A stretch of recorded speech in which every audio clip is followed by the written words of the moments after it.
How to download Solex app. Nasa section 8 po siya ng ating cheat codes, yung step by step on how to do it.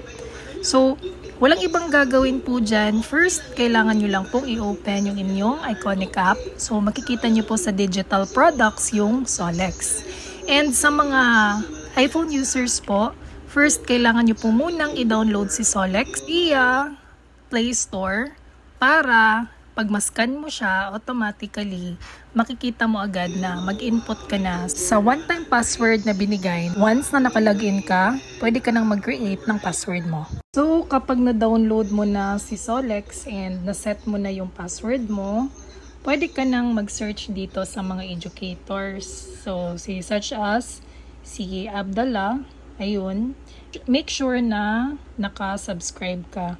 Kasi dyan niya po pinopost lahat, including po yung mga Zoom links, no, for the live, before siyang mag-live. Okay? Everyday po yan, except Saturday and Sunday. Yun lang.